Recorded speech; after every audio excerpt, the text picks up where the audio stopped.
Walaupun gelap, percaya deh, pasti bakal ada yang nuntun kok. Gak tau ya, menurut aku, akun-akun ini referensinya pada beda-beda gak sih? Ya makanya jangan asal ikut, asal percaya aja, nanti malah ujung-ujungnya lu ke jalan yang gak bener lagi. Ya kalau gitu aku harus percaya sama siapa dong? Ternyata dulu pun juga banyak orang yang nggak paham akan arah hidup mereka. Ya, mereka nggak paham, mereka hanya sekedar ikut-ikut aja. Tapi ternyata Allah membuat semuanya itu agar manusia dapat mencari siapa dia. Yang buat kita takut untuk berbicara hal kebenaran ini kepada orang lain adalah kita ini mau diterima gak sih gitu ya. Karena kalau bisa nggak diterima, kecewanya tuh berat banget gitu, besar banget. Tuhan adalah perisai kita, maka ya nggak apa-apa, lakuin aja gitu ya, lakuin aja. Mau orang akan berkata apa.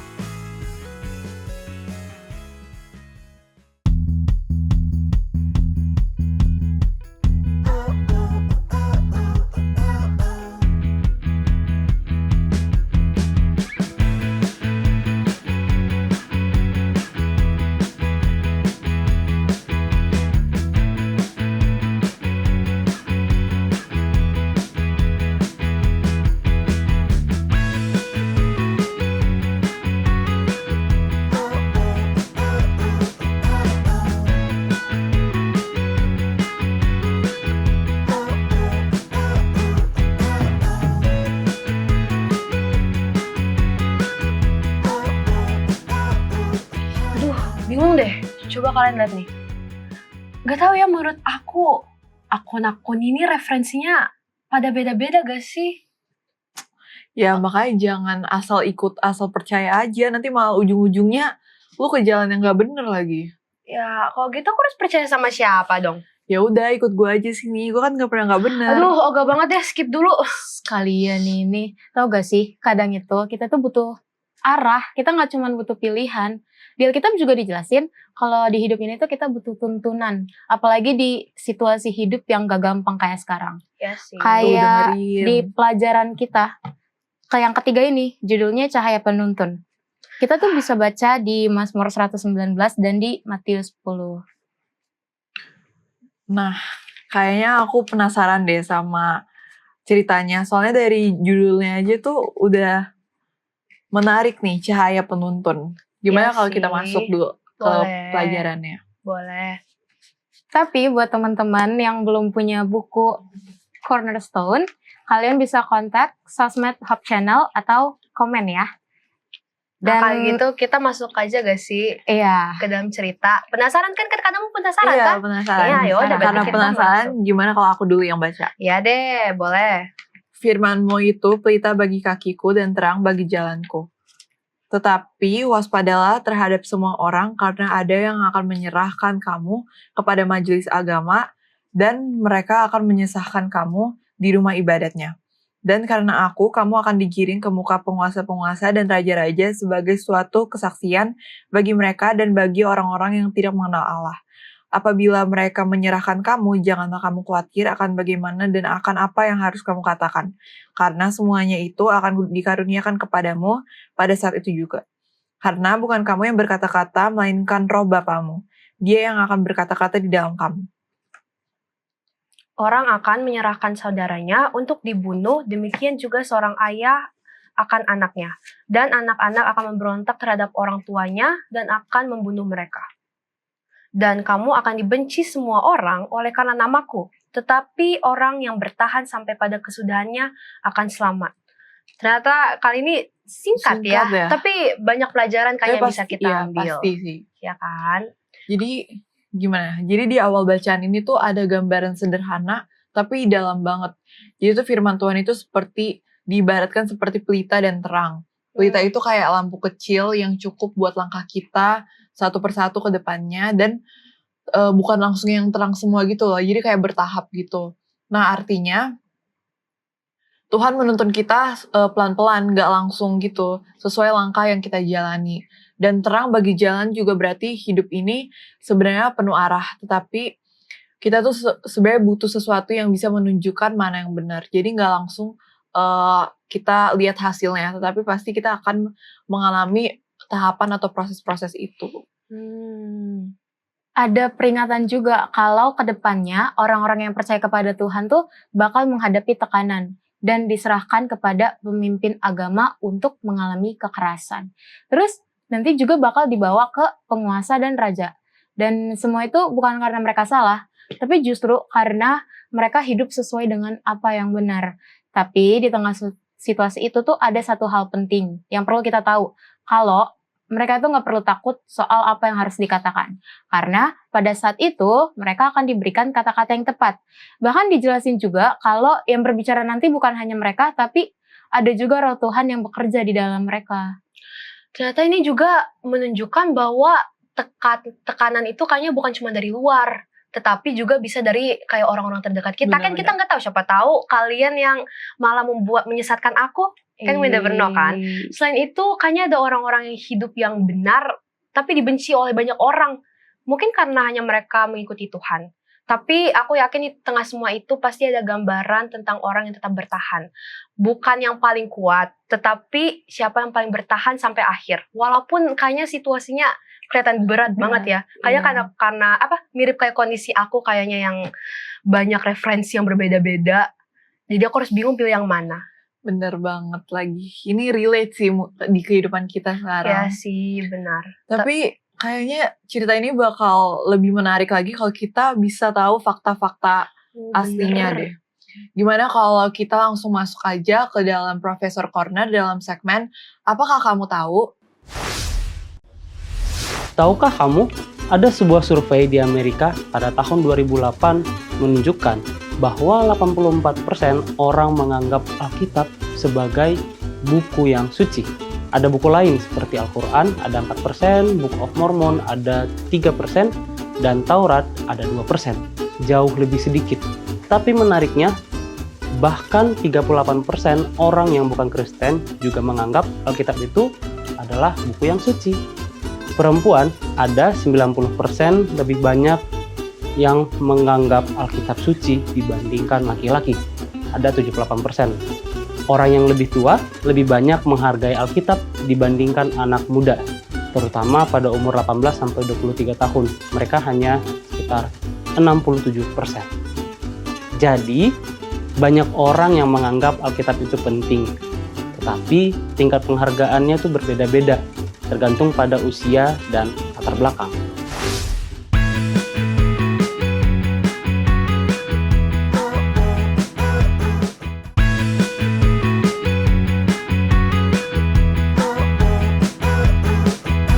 Kembali lagi di Cornerstone Connection. Program ini hadir untuk membimbing kamu mempelajari Alkitab lebih dalam lagi.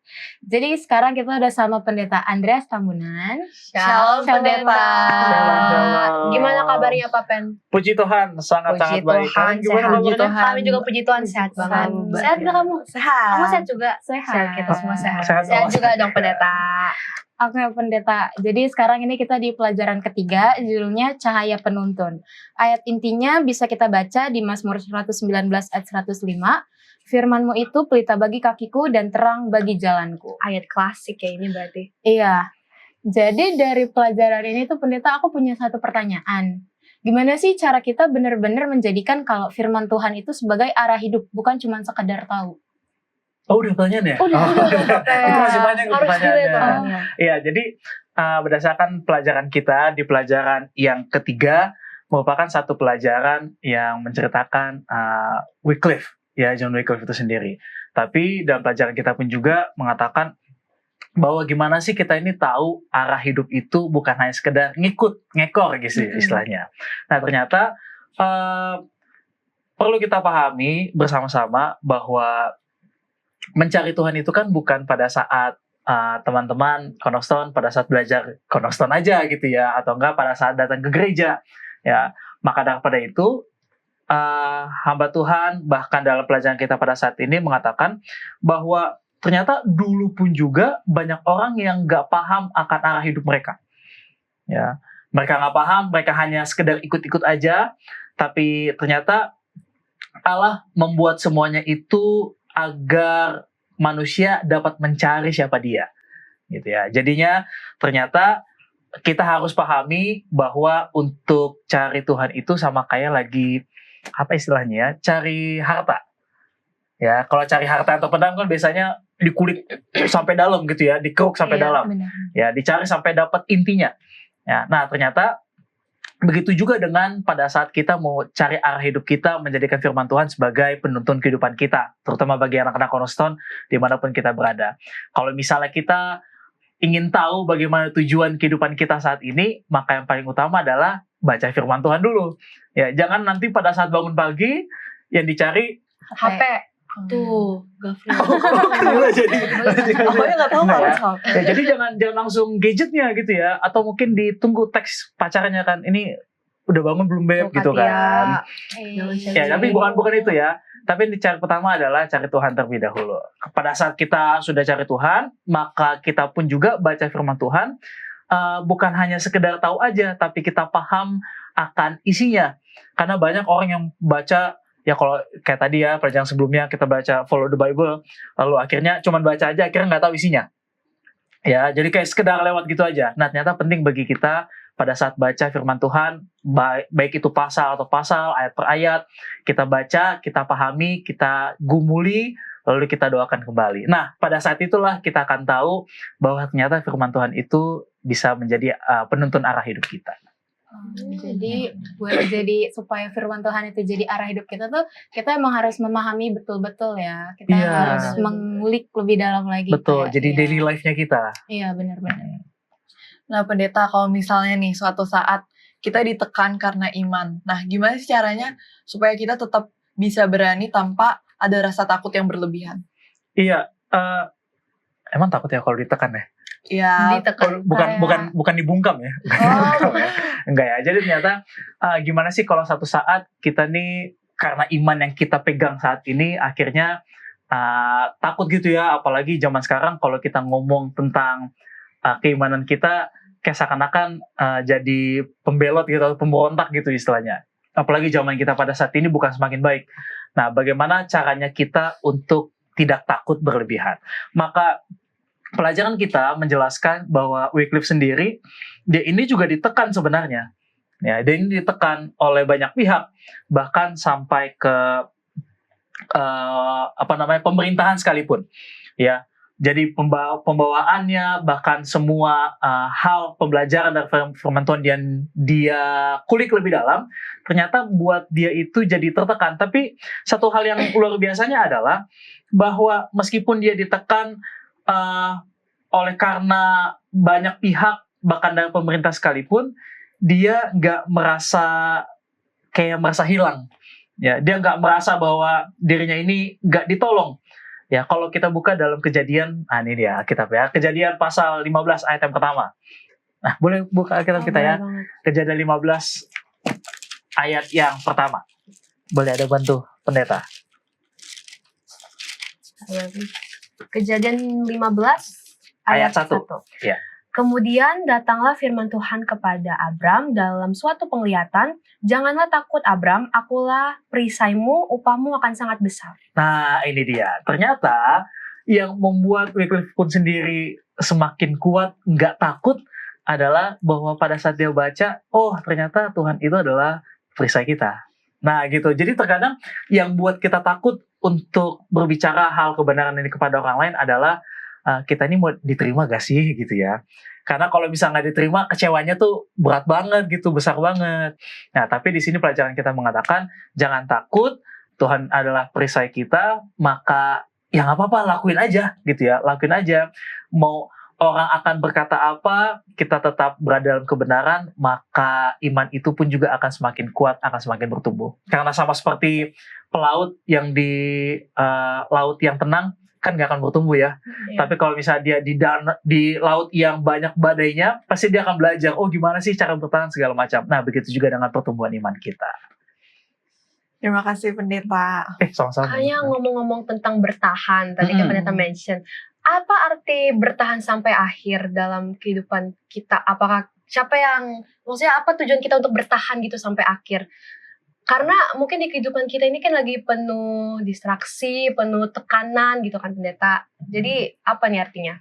Iya, jadi apa sih artinya bertahan sampai akhir ya? Apalagi banyak banget istilahnya hal-hal yang mengalihkan pandangan kita gitu ya, distraksi dalam kehidupan kita.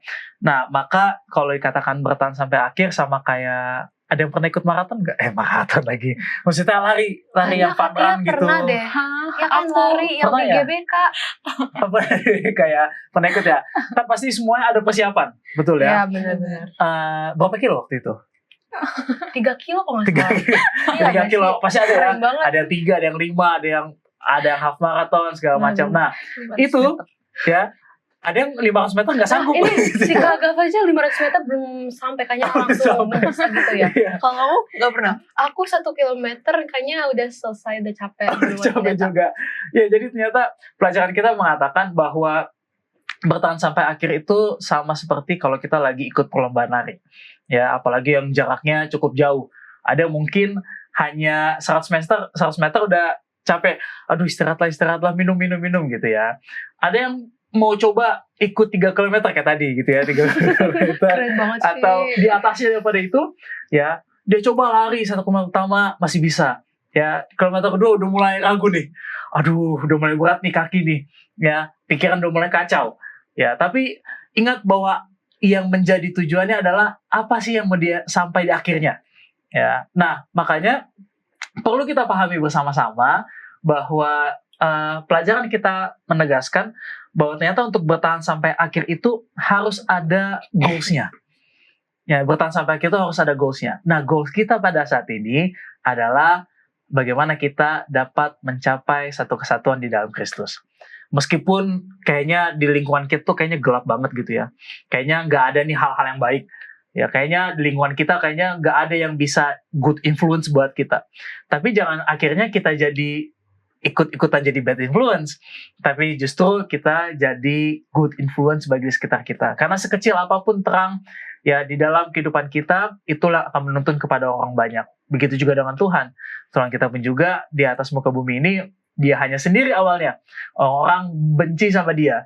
Padahal sebenarnya yang dibawakan kan kabar baik ya. Ya, tapi ingat bahwa Tuhan inginkan bagi kita untuk bertahan sampai akhir, bukan hanya bertahan pada saat dijalani aja, tapi dari persiapan pun juga harus matang. Ya, karena nggak akan ada yang bisa siap sampai akhir kalau persiapannya pun juga setengah-setengah. Ya, kalau setengah-setengah mungkin bisa sampai tengah jalan, udah gugur. Tapi kalau persiapannya sudah matang, apa aja persiapannya? Ya baca firman Tuhannya, berdoa lebih rajin lagi, lebih tekun lagi. Bahkan bukan hanya bagi kita, tapi kita bawakan juga kepada orang sekitar kita. Maka yang dalam tanda kutip bertahan sampai akhir itu bisa kita gapai, bisa kita sampai. Bahkan tekan-tekan pun itu juga gak akan kita rasa jadi berat. Tapi kita rasa bahwa oh ya udah kok, udah pernah lewatin kok, ya, kayak gitu. Berarti emang tujuan kita bertahan sampai akhir itu untuk menunggu kedatangan Yesus kedua kali kan. Betul. Tapi kita seperti kata pendeta berlomba bukan untuk jadi pertama, tapi siapa yang bertahan. Asik. Oke. Kayaknya gara-gara ini aku jadi lebih mengerti gak sih? Kalian lebih mengerti gak? Aku ngerti kok. Makasih ya pendeta. Kita terima kasih dulu gak sih? Makasih pendeta. Terima kasih juga. Oke, sekarang kita waktunya dengerin pendapat teman-teman kita nggak sih? Benar. Kayak kalau gitu langsung aja kita masuk ke dalam segmen apa pendapatmu?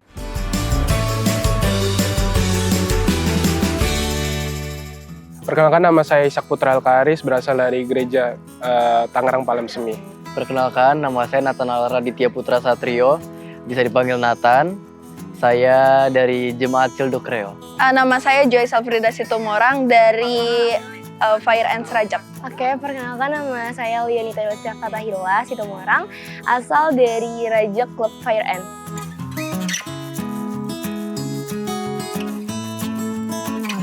Tujuh. Karena ya pada dasarnya kita tahu sendiri, karena Alkitab itu dari Tuhan itu langsung gitu. Kalau bagi aku setuju, karena apa yang ditulis Alkitab itu adalah kebenaran dan kita harus mengikutinya. Setuju, karena kita sudah tahu bahwa Alkitab ini merupakan firman Allah, jadi apa yang ada di dalam Alkitab itu bisa kita percaya. Setuju, karena apa yang dikatakan Alkitab serupa dengan firman Allah.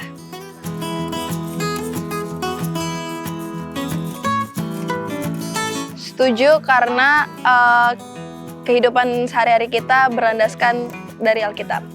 Setuju, karena pada dasarnya sebagai manusia kita nggak mungkin mempelajari Alkitab atau mungkin membaca Alkitab hanya untuk sekedar baca saja. Tapi kalau misalkan kita udah sebagai manusia kita mempunyai pikiran, ya kita mendalami apa sih Alkitab itu, apa isinya, dimana kita juga adalah umat Kristiani ya.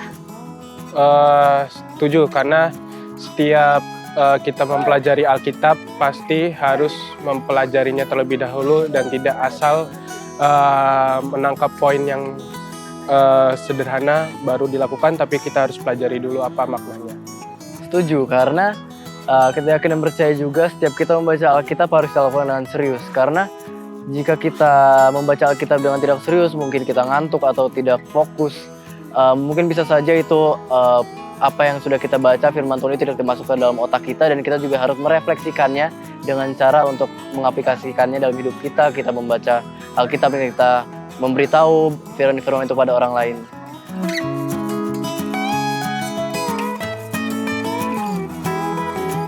Kurang setuju, karena bisa jadi kalau kita tahu pemikiran manusia itu luas ya.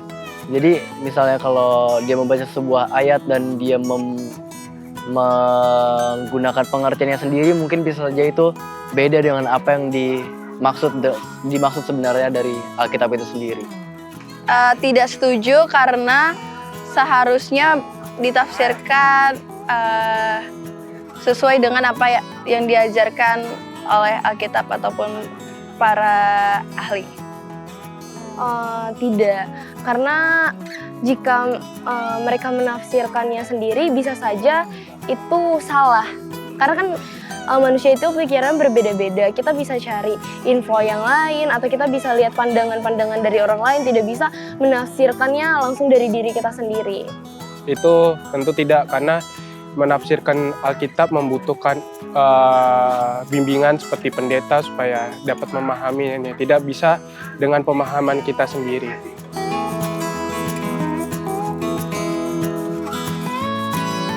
Oh tidak, karena di Alkitab itu ya dan pasti, jadi tidak bisa dianggap tulisan sastra saja. Mungkin bagi orang yang lebih menyukai membaca seperti membaca novel atau karya dan sebagainya, mungkin ya setuju, karena mereka dapat menikmati membaca Alkitab ini dengan senang, jadi mereka juga tidak terbebani, mereka menjadi lebih dapat juga tentang arti-artinya kalau mereka senang. Karena kalau kita membaca sesuatu tapi kita tidak senang, kita tidak enjoy, bisa aja kita kayak cuma baca bentar tapi udah langsung hilang di kepala kita. Tidak setuju, karena Alkitab adalah firman Tuhan yang tidak bisa disepelekan dan harus kita lakukan dan taati. Sangat setuju, karena saya pribadi adalah orang yang menikmati Alkitab dengan cara itu, dan jika kita bisa menikmati Alkitab dengan cara itu, kita akan bisa lebih memahami maknanya, kita bisa memperdalam ceritanya, bahkan kita bisa mengingat apa yang ada di dalam Alkitab itu sendiri.